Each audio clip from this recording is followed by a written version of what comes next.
guys, isang magandang gabi no ulit no. So update ko lang dito no. Update ko lang dito sa Sarawat. So grabe until now, grabe simula kanina hanggang umaga. So simula kanina hanggang umaga hanggang ngayon po ayan, nagliliyab pa rin yung buong Sarawat. So continue pa rin, oras na. Now kita mo alas 9 na. So alas 9 na ng gabi. Kanina alas 9 din yung ano ko doon. So ngayon no, andyan pa rin no, lakas ng apoy yan no. Lahat po, lahat ng ano sa Sarawat ubos po lahat to.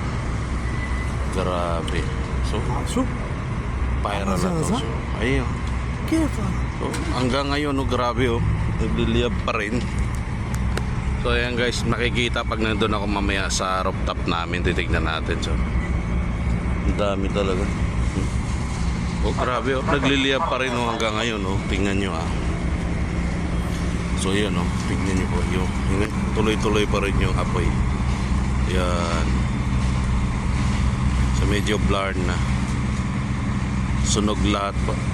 Ubos na po yung ating tambayan. Yun, tambayan ng lahat naubos na. Although ditong side yan ng mga ano naman. All.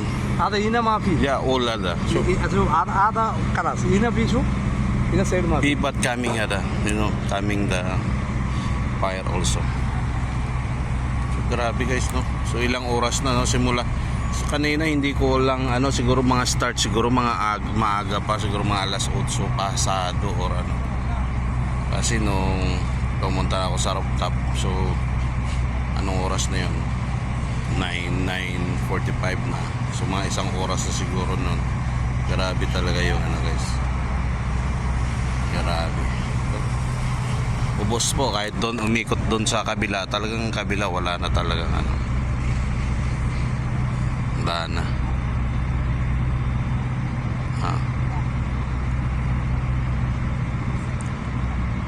So yan, so ang dami na naman mga walang trabaho dyan, yung mga restaurant dyan sa loob.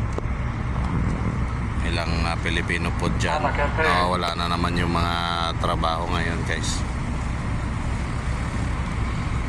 So hindi naman pwede tayo makapasok no, kasi nga ang dami nakaabang ng mga pulis dito. Mga pulis ayun, nakaabang na rin yung mga loader tatara. Pagkatapos po ng yun na kagad, bubuldusin na nila yan.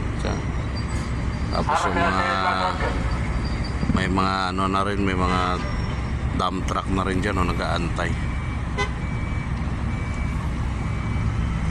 So grabe guys, talaga namang walang